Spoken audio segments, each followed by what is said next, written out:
इन्हीं सारी बातों को ध्यान में रखते हुए हम लोग जो है केवल और केवल इंपॉर्टेंट सवाल लेके चलेंगे ताकि परीक्षा में ज्यादा से ज्यादा अंक उठा सके।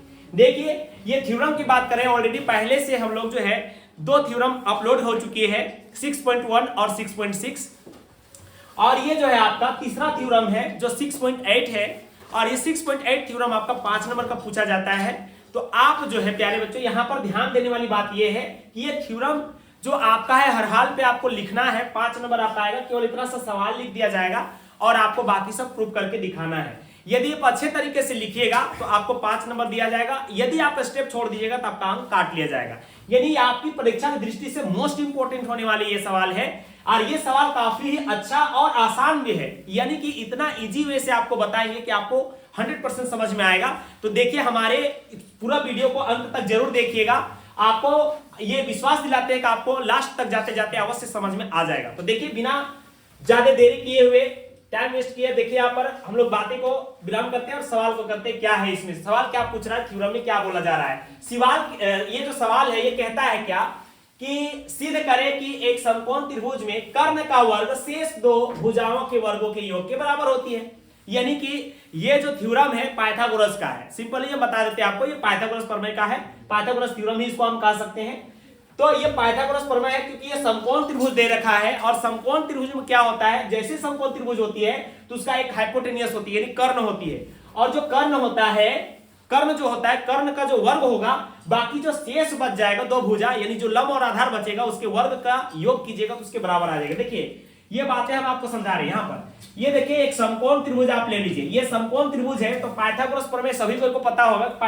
पाइथागोरस जो है एक साइंटिस्ट थे, उन्होंने कहा था कि अगर कोई त्रिभुज का एक कोना 90 डिग्री खो जाती है, अगर कोई त्रिभुज का एक कोना 90 डिग्री खो जाती है तो 90 डिग्री के सामने वाला भुजा को कहा जाता है कर्ण। यानी कोई त्रिभुज, बहुत सारा ट्रायंगल होती है लेकिन ऐसा ट्रायंगल ले लिया जाए जो 90 डिग्री का कोण बनाता हो, एगो कोना। यदि एक कोण 90 डिग्री का होता है तो 90 डिग्री के सामने वाला भुजा को कहा जाता है कर्ण, और जो कर्ण होती है वो सबसे लंबी भुजा कहलाती है इस त्रिभुज में। समकोण त्रिभुज में सबसे लंबी भुजा आपका कर्ण ही होता है। बाकी जो शेष बच गया आपका, ये शेष भुजा को कहा जाता है, इसको लंब कहा जाता है और इसको कहा जाता है आधार। और ये जो है आप लोग 8 एक्सरसाइज में त्रिकोणमिति में काफी ज्यादा इससे सवाल बनते हैं, 9 एक्सरसाइज में भी इसी का सवाल रहता है, यानी समकोण त्रिभुज का ही हाइट एंड डिस्टेंस में प्रयोग किया जाता है। तो आपका ये बेसिक कंसेप्ट है, समझ लीजिए, इसको आपको जानना होगा। यही फॉर्मूला है पाइथागोरस का कि कर्ण के स्क्वायर बराबर आधार के स्क्वायर प्लस लंब का स्क्वायर होता है। इसी को हमें सिद्ध करके दिखाना है। मतलब ये कर्ण 90 डिग्री के सामने वाले भुजा को कर्ण कहा जाता है। ये कर्ण क्या होता है, इसका अगर वर्ग कर दीजिएगा तो बाकी शेष जो भुजा बचेंगे उनके वर्ग कीजिएगा और उसको जोड़ दीजिएगा तो बराबर आ जाएगी।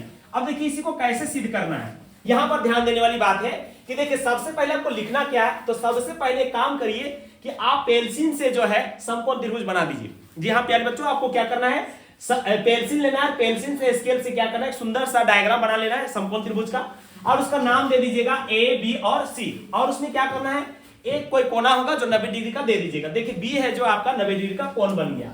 यहां पर क्या करेंगे, पहला स्टेप में लिखेंगे हम लोग दिया है, स्टेप बाय स्टेप लिखिएगा ताकि 5 नंबर आपको आसानी से मिल सके, यानी नंबर ना कटे। देखिए दिया है में क्या लिखेगा, सबसे पहले लिखिएगा कि क्या दे रखा है आपको, सवाल को पढ़िए, वहां पर दे रखा है आपको ABC एक समकोण त्रिभुज है जिसमें कोण B क्या है आपका 90 डिग्री। देखिए ABC एक समकोण त्रिभुज है जिसमें समकोण कहां पर है, B में है।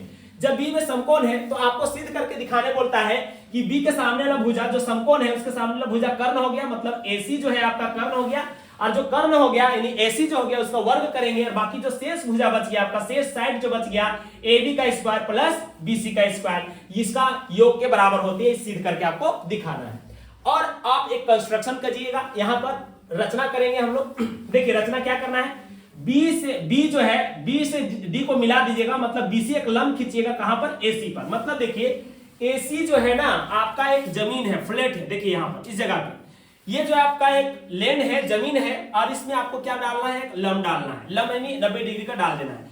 आपको पता है कि जैसे लंब डालते हैं तो 90 डिग्री का हो जाता है, यानी कि यहां पर ये जो BD है, BD जैसे लंब डाले तो ये 90 डिग्री का हो गया। यानी देखिएगा यहां तो 3 को ट्रायंगल बन गया यहां पर, और 3 ट्रायंगल क्या बन गया, देखिए 3 त्रिभुज बन गया आपका ABC, और एक त्रिभुज बन गया आपका ADB, और एक बन गया BDC, 3 को बन गया है। अब आपको करना क्या है, रचना में जब हम लोग BD लंब डाल दिए AC पर, देखिए ये जो BD है वो किस पर लंब है, AC पर। AC पर लंब डालिए, मतलब AC आपका जमीन है अब इसी जमीन में एक पोल लगा दी है जिसका नाम है बीडी, यानी बीडी पोल है इस पर एसी पर। अब आपको करना क्या है, प्रमाण में देना है, प्रूफ में देना है कि ये दोनों त्रिभुज लीजिएगा, एक बड़ा सा त्रिभुज लीजिएगा ए बी और सी, और एक छोटा त्रिभुज लीजिएगा ए डी बी। देखिए एक बड़ा त्रिभुज लिए हैं ए बी सी और एक त्रिभुज लिए ए बी डी, और ये दोनों त्रिभुज को सिमिलर करने की कोशिश कीजिएगा। सिमिलर का मतलब क्या होता है, समरूप। और जैसे ही समरूप होती है तो आपको पता है 6.6 प्रमेय में समरूपता कसौटी ही हम लोग पढ़े थे कि अगर दो त्रिभुज समरूप होती है तो उसमें बहुत सारी चीजें दिया गया था। अगर दो त्रिभुज समरूप हो जाती है तो क्या होता है, उसके संगत भुजा बराबर हो जाते हैं, संगत भुजा का अनुपात बराबर हो जाता है और उसका संगत कोण भी आपस में बराबर होता है। अब देखिए यहां पर बात करेंगे हम लोग ए बी सी और ए बी डी में, तो देखिएगा इसका एंगल ए बी सी, बड़ा सा त्रिभुज का ए बी सी और छोटा त्रिभुज का ए डी बी आपस में बराबर हो जाएंगे 90 डिग्री का। ये कहां से आया है, रचना से किए हैं इसको। कहां से किए हैं, तो रचना से किए हैं, रचना से आया है। देखिए ना, रचना जैसे किए थे हम लोग, बीडी लंब डाल दिए थे एसी पर, वैसे ही क्या हो गया था, ये 90 डिग्री बन गया था। मतलब बड़ा सा त्रिभुज का बी 90 डिग्री था और ए डी बी ये भी आपका 90 डिग्री का था, मतलब दोनों 90 डिग्री हो गया, इसलिए ये आपस में बराबर हो गया, मतलब संगत कोण इसका बराबर हो गया। अब हम बात करेंगे कि देखिए दोनों त्रिभुज में एक चीज उभयनिष्ठ आ रहा है, मतलब देखिए दोनों त्रिभुज में ए बी सी आ रहा है, इसमें देखिएगा ए डी बी आ रहा है, मतलब दोनों त्रिभुज में ए आपका उभयनिष्ठ है, मतलब कॉमन है। यहां भी देख सकते हैं आप, देखिए यहां पर देखिएगा तो आपको पता चल जाएगा कि देखिए यहां भी ए है और इस त्रिभुज में ए है, मतलब ये जो ए एंगल है वो आपका उभयनिष्ठ है यानी कॉमन है। तो आप जानते हैं त्रिभुज के गुणधर्म से क्या होता है, अगर यदि दो कोण बराबर हो जाती है तो तीसरा कोण भी बराबर हो जाएगा। इस तरह से ए समरूपता कसौटी से ये दोनों त्रिभुज ये प्रूफ हो गए कि समरूप है, मतलब ये आपका सिमिलर प्रूफ हो चुका। यानी ये सिमिलर जब हो गया तो हम इसके कसौटी को लिखेंगे, जब त्रिभुज समरूप हो जाती है तो उसका भुजा समान अनुपात में होता है। देखिए अब इन दोनों त्रिभुजों का भुजाओं को अनुपात में करेंगे, एबीसी और एबीडी को। देखिए एबीसी में देखिए कौन सा भुजा ले लीजिएगा, एबी भुजा ले लीजिएगा, और छोटा वाला त्रिभुज मतलब एडीबी का कौन सा ले लीजिएगा, एडी को ले लीजिएगा। यानी बड़ा त्रिभुज का एबीसी का भुजा ले लीजिएगा एबी और छोटा त्रिभुज का भुजा ले लीजिएगा एडी को, अर्थात एबी बटा एडी हो जाएगा आपका, एबी बटा एडी हो जाएगा। अब ये तो ले लिए, अब क्या करेंगे हम लोग, फिर से ले लेंगे बड़ा सा त्रिभुज का हाइपोटेनियस मतलब कर्ण को लीजिएगा, जो कौन था, एसी था। अब देखिए एसी कैसे हो गया उसका कर्ण, चूंकि 90 डिग्री के सामने वाला भुजा को कर्ण कहा जाता है, इस कारण से एसी उसका कर्ण होगा और एडीबी का कर्ण कौन होगा, इसके सामने वाला भुजा, ये वाला कर्ण कहलाएगा इसका। यानी कि बड़ा सा त्रिभुज का एसी लेंगे और बट्टा में छोटा त्रिभुज का कर्ण कौन हो जाएगा, एबी हो जाएगा। तो देखिए यहां पर एसी बटा एबी हो गया। अब क्या करेंगे, इसको क्रॉस मल्टीपल करेंगे। क्रॉस मल्टीपल कैसे करेंगे, तो एबी को एबी से जब गुना किया जाएगा तो एबी के स्क्वायर हो जाएगा, उसी प्रकार से देखिए एसी को एडी से गुना किया जाएगा तो एसी गुने एडी हो जाएगा। अब हम इसे मान लेंगे कि यह समीकरण एक है। अगर यह समीकरण एक है तो आगे इसी प्रकार से सिमिलरली हम लोग प्रूव कर सकते हैं। बड़ा सा त्रिभुज ले लेंगे और ये जो छोटा त्रिभुज इधर बच गया था, सिमिलरली मतलब होता है इसी प्रकार से बड़ा सा त्रिभुज और ये जो छोटा त्रिभुज होगा आपस में क्या होगा, समरूप होगा, यानी सिमिलर होगा। जब सिमिलर हो जाएगा तो देखिए बार बार प्रूफ करने की आपको जरूरत नहीं है, एक ही बार लीजिएगा। जब एक बार प्रूफ करेंगे तो ऑटोमेटिक दूसरा का वाला भी आपका प्रूफ हो जाएगा, क्योंकि वो भी जब यहां लंब डाले थे दोनों साइड आपका 90 डिग्री बन गया था। अब क्या करेंगे, जब सिमिलर लिख देंगे, देखिए ए डी सी और जो ये वाला त्रिभुज है आपका बी डी सी, ये आपस में क्या हो गया, ये समरूप हो गया, सिमिलर हो गया। जब सिमिलर हो गया तो उसी प्रकार से इसको भी करना है, इसकी जो भुजा होगा समान अनुपात में हो जाएगा। अब क्या करेंगे, देखिए ए बी सी का ये भुजा पहले से ले चुके थे, तो ये जो बड़ा सा त्रिभुज होगा उसका हम क्या लेंगे, बीसी, और छोटा सा त्रिभुज का क्या लेंगे, सीडी। तो बीसी बटा सीडी हो जाएगा। तो देखिए यहां पर बीसी बटा सीडी को ले लिए हैं, यानी बीसी बटा सीडी ले लिए। और क्या करेंगे, अब बड़ा सा त्रिभुज का हाइपोटेनियस लेंगे एसी और छोटा सा त्रिभुज का हाइपोटेनियस ले लेंगे बीसी को, मतलब कर्ण लेंगे। तो देखिए इसका 90 डिग्री यहां बन रहा है तो कर्ण क्या होगा, उसका सामने वाला बीसी हो जाएगा। यानी कि हम लंब को ले रहे हैं, मतलब हाइपोटेनियस को ले रहे हैं, बड़ा वाला त्रिभुज का जो कर्ण हो गया आपका एसी और छोटा सा त्रिभुज का कर्ण हो गया बीसी, तो एसी बटा बीसी हो गया। जस्ट उसी प्रकार से जैसे ऊपर में किए थे उसी प्रकार से इसको भी गुना कीजिएगा, बीसी और बीसी को जैसे गुना कीजिएगा तो बीसी का स्क्वायर आ जाएगा।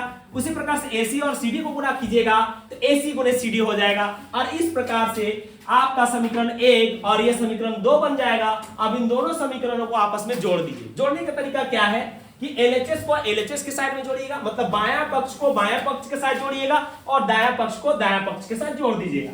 देखिए बायां पक्ष जो है आपका AB का स्क्वायर है और बायां इधर वाला के देखिएगा बायां पक्ष में जो है आपका BC का स्क्वायर है, तो ये दोनों एक साथ जुड़ जाएंगे तो हो जाएगा AB का स्क्वायर प्लस BC का स्क्वायर। दाएं साइड में देखिएगा तो आपका AC गुने AD है, तो यहाँ पर AC गुने AD लिख देंगे और उधर वाला का देखिए समीकरण 2 का AC गुने CD है, दोनों का आपस में जोड़ दिए। अब हमको देखना क्या है, यहां देखना है कि देखिए दोनों में कॉमन क्या है, मतलब उभयनिष्ठ क्या है। तो देखा जाए तो AC और AC उभयनिष्ठ है, जो उभयनिष्ठ रहता है उसको हम लोग बाहर कर देते हैं, तो इसको हम लोग कर देंगे बाहर, तो बचेगा किसमें, इसमें बच जाएगा आपका AD और इसमें बच जाएगा CD। अब क्या करेंगे, AC प्लस CD को जोड़ दीजिए, देखिए यहाँ पर AC प्लस CD को जोड़ेगा तो पूरा एक लाइन बन जाएगा आपका AC, यानी AC AD प्लस CD की जगह में हो गया आपका AC, और ये दोनों AC गुना होके हो गया AC की स्क्वायर। और यहाँ पर देखिए ये जो आया था आपका AB का स्क्वायर प्लस BC की स्क्वायर और इसको गुना किए था आगे AC की स्क्वायर, और यही आपको प्रूव करके लाना था AC की स्क्वायर बराबर AB की स्क्वायर प्लस BC का स्क्वायर। इस प्रकार से आपका जो है ये सवाल जो है प्रूफ हो चुका है कि जो समकोण त्रिभुज का जो कर्ण होता है, कर्ण का जो वर्ग होता है, बाकी शेष दो भुजाएं होती है उसके वर्ग की होके बराबर होती है। तो प्यारे दोस्तों, प्यारे मित्रों, प्यारे बच्चों, अगर यदि हमारा यह वीडियो आपको समझ में आ गया होगा तो हमारे इस वीडियो को शेयर कर दीजिए ताकि अधिक से अधिक लोगों को इसका लाभ मिल सके, ताकि अच्छे से अच्छे बोर्ड परीक्षा में नंबर उठा सके। और आप भी जो है हमारे चैनल को सब्सक्राइब कर लीजिए ताकि, और बेल आइकन को दबा लीजिए ताकि जो है फर्स्ट वीडियो सबसे पहले आप ही को मिल सके, आप इसको देख सके और अधिक से अधिक नंबर ला सके। तो इसी के साथ हमारा आज का यह वीडियो समाप्त होती है। जय हिंद, जय भारत, जय झारखंड।